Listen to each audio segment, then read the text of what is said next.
Amina serra nerveusement la poignée de son sac, le regard fixé sur le bâtiment imposant qui se dressait devant elle. Les Industries El Mahdi. Ce nom, gravé dans son enfance, représentait bien plus qu'une simple entreprise familiale. C'était l'héritage de son grand-père, un homme d'une détermination et d'une vision hors du commun. Après avoir brillamment achevé son master en finance à l'étranger, Amina était rentrée au pays, pleine d'espoir et d'une impatience mêlée d'appréhension. Elle était prête à affronter le défi, à prouver sa valeur, à honorer la mémoire de son père, décédé trop tôt. Cependant, au lieu de la suite logique, un poste prestigieux au sein de la direction, le grand-père d'Amina, le PDG, avait une requête inhabituelle. Il voulait qu'elle commence en bas de l'échelle, qu'elle se fasse une place, qu'elle comprenne la réalité du travail au sein de l'entreprise, qu'elle voie les choses de ses propres yeux, pas à travers les rapports aseptisés et les réunions stratégiques. Elle allait commencer comme femme de ménage. Au début, Amina avait été surprise, puis intriguée. Elle avait grandi dans un milieu privilégié, loin des réalités quotidiennes du monde du travail. Cette expérience était une opportunité unique. Elle voulait comprendre, observer et apprendre. Elle accepta le défi avec une détermination discrète, prête à se fondre dans la masse, à effacer son identité, à devenir invisible aux yeux de ceux qui ne la considéraient pas comme une personne, mais comme un simple outil. Elle entra dans le hall d'entrée, vêtue d'un uniforme sobre, un simple chemisier et un pantalon de travail. L'accueil glacial des employés contrastait avec l'enthousiasme que l'on attendait. Elle fut dirigée vers le bureau de Madame Zineb, la responsable du personnel. Le regard suspicieux et méfiant de Madame Zineb annonçait le reste de son séjour.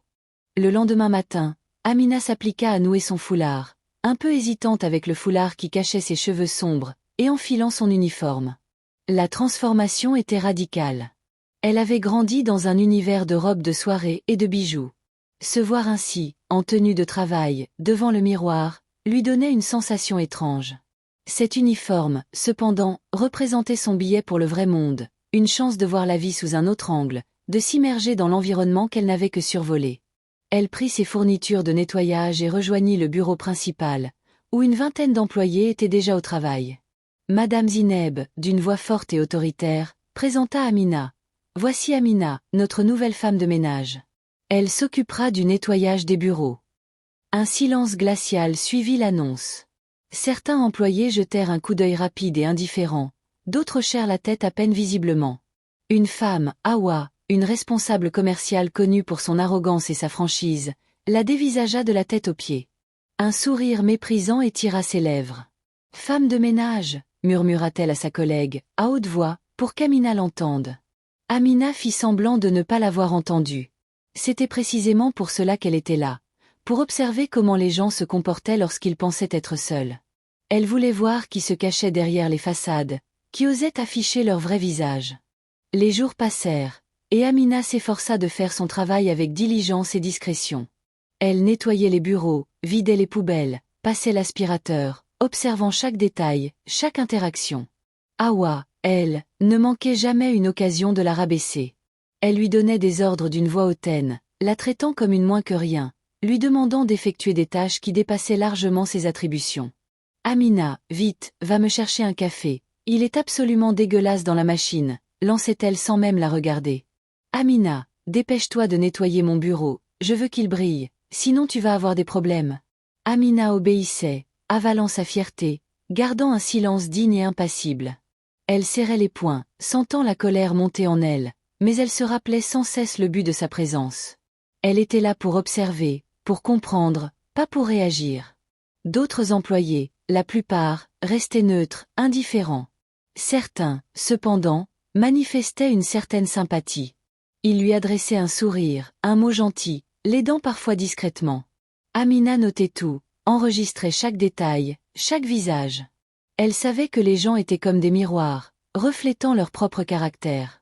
Un jour, Hawa renversa volontairement son café sur le sol, juste devant Amina. « Oh, pardon, Amina, je suis maladroite, » dit-elle avec un rictus. Amina, après un bref regard vers le regard moqueur d'Hawa, prit le chiffon et commença à nettoyer le désastre. « Tu es lente, Amina. Si tu veux garder ton travail, il faut être plus rapide, » lança Hawa avec mépris. Amina ne répondit pas, continuant à nettoyer avec calme. Elle sentait la chaleur de l'embarras lui monter aux joues, mais ne s'y a pas. L'atmosphère au sein de l'entreprise était tendue, le mécontentement grondait. Les rumeurs sur le départ du grand-père d'Amina, le PDG, se propageaient comme une traînée de poudre. La question de sa succession était au cœur de toutes les conversations. Amina, elle, continuait son travail, son observation minutieuse. Elle assistait aux réunions du personnel, silencieuse, invisible, absorbant chaque information, chaque détail. Elle notait les alliances, les rivalités, les jeux de pouvoir. Elle apprenait à connaître les employés, leurs forces et leurs faiblesses. Elle savait que le moment de la vérité approchait. Un matin, une réunion générale fut convoquée. Tous les employés étaient attendus. L'excitation était palpable. Les spéculations allaient bon train. Amina se tenait au fond de la salle, vêtue de son uniforme, discrète, attendant le début des événements. Hawa, quant à elle, affichait une confiance insolente, persuadée d'être l'héritière. Monsieur El Mahdi, le grand-père d'Amina, entra dans la salle. Son regard, toujours aussi perçant, balaya l'assemblée. Le silence se fit aussitôt.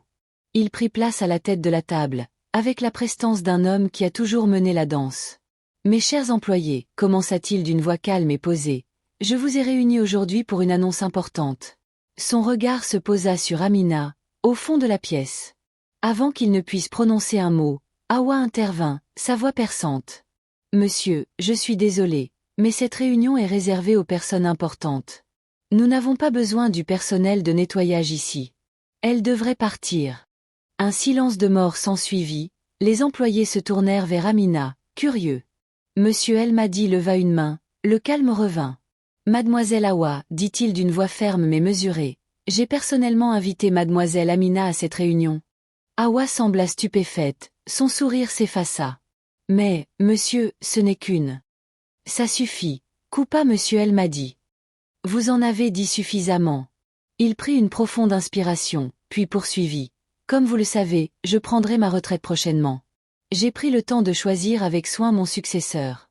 Et aujourd'hui, je suis fier de vous annoncer que la personne qui prendra ma place en tant que PDG de cette entreprise est... » Un silence de plomb s'abattit sur la salle. Les regards étaient rivés sur monsieur El Mahdi, attendant le nom qui allait changer le destin de l'entreprise. Mademoiselle Amina El Mahdi. Le choc fut immédiat.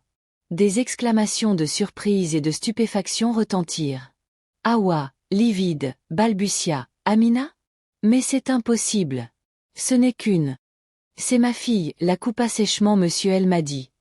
Mademoiselle Amina El Mahdi a travaillé incognito au sein de cette entreprise pendant plusieurs mois afin d'observer le véritable caractère de chacun. La salle fut plongée dans un silence de mort. Le regard de tous les employés était maintenant braqué sur Amina, une lueur de curiosité et d'incrédulité dans les yeux. Amina, toujours vêtue de son uniforme de femme de ménage, se tenait droite, sereine, les poings légèrement serrés. Elle laissa l'onde de choc se dissiper. « Amina, explique-leur ton parcours, » lui dit son grand-père. « J'ai un master en finance et plusieurs certifications en gestion d'entreprise, » dit-elle d'une voix claire et forte. « J'ai travaillé dans plusieurs entreprises internationales. » Monsieur El Mahdi hocha la tête. « J'ai demandé à Amina de commencer par le bas, non pas parce qu'elle en était incapable, mais parce que je voulais qu'elle comprenne les fondements de cette entreprise. Je voulais qu'elle voie de ses propres yeux comment les choses fonctionnent, comment les employés se comportent, qui respectent véritablement les valeurs de notre société. » Il lança un regard signifiant à Hawa. « Ce à quoi je ne m'attendais pas, c'est que ma propre fille soit témoin d'une telle humiliation de la part de quelqu'un qui aurait dû être un leader. » Le silence se fit, pesant. Hawa, rouge de colère et d'embarras, bafouilla, « Mais, c'est un malentendu, on s'amusait. Pensez-vous qu'il soit acceptable de maltraiter les autres simplement parce que vous les considérez inférieurs ?» demanda monsieur El Mahdi, sa voix froide. « Amina m'a tout raconté. Je suis au courant des insultes, de l'humiliation, des ordres abusifs que vous lui avez donnés. » Des murmures de réprobation parcoururent la salle. Plusieurs employés fixèrent Hawa, dégoûtés. « Vous pensiez être intouchable, » continua monsieur El Mahdi, « que votre position vous protégerait? Vos actes parlent d'eux-mêmes. » Le visage d'Hawa se décomposa. La confiance, l'arrogance qui la caractérisait s'effondrèrent. Elle serra les poings, les yeux brillants de peur. « À partir d'aujourd'hui, vous êtes licencié de cette entreprise. Vous n'avez plus votre place ici. » Hawa s'effondra, les mains tremblantes. Non. Monsieur, je vous en prie. J'ai une famille, des enfants, ils dépendent de moi. Monsieur El-Mahdi resta impassible. Vous avez oublié votre famille lorsque vous avez maltraité ma fille. Vous avez traité quelqu'un que vous considériez comme inférieur avec mépris. Et maintenant, vous implorez la pitié? Il sortit son téléphone et composa un numéro. Inspecteur, nous sommes prêts. Des murmures de terreur se propagèrent dans la salle. Les yeux d'Awa s'écarquillèrent. Non, monsieur, ne faites pas ça. Je jure que je n'avais aucune mauvaise intention. Tout était un malentendu. Monsieur El-Mahdi fit un signe aux policiers qui venaient d'entrer dans la salle. Emmenez-la. Les policiers escortèrent Awa hors de la salle, ses supplications se perdant dans le silence. Amina, impassible, ne ressentit aucune compassion. Elle avait vu la véritable nature d'Awa, son arrogance, son mépris, son incapacité à reconnaître la valeur d'autrui. Après le départ d'Awa, le silence revint dans la salle. La tension sembla se dissiper, remplacée par un mélange de soulagement et de réflexion. Monsieur El-Mahdi reprit la parole, d'une voix forte et claire. Aujourd'hui, vous avez tous été témoins d'une leçon importante. Cette entreprise n'est pas qu'une simple affaire de chiffres et de profit. C'est une question de caractère, de respect, et de la façon dont nous nous traitons les uns les autres. Il y a parmi vous ceux qui ont fait preuve de gentillesse et d'intégrité, malgré les pressions. Il lança un regard à certains employés, notamment à ceux qui avaient fait preuve de sympathie envers Amina. Ceux qui ont défendu les valeurs de cette entreprise seront récompensés. Et ceux qui ont fait preuve de loyauté recevront des promotions et des primes. Il se tourna vers Madame Zineb. Puis, il se tourna vers Amina, son visage s'adoucissant. Je suis fier de toi, Amina. Tu as fait preuve de force, de sagesse et de patience.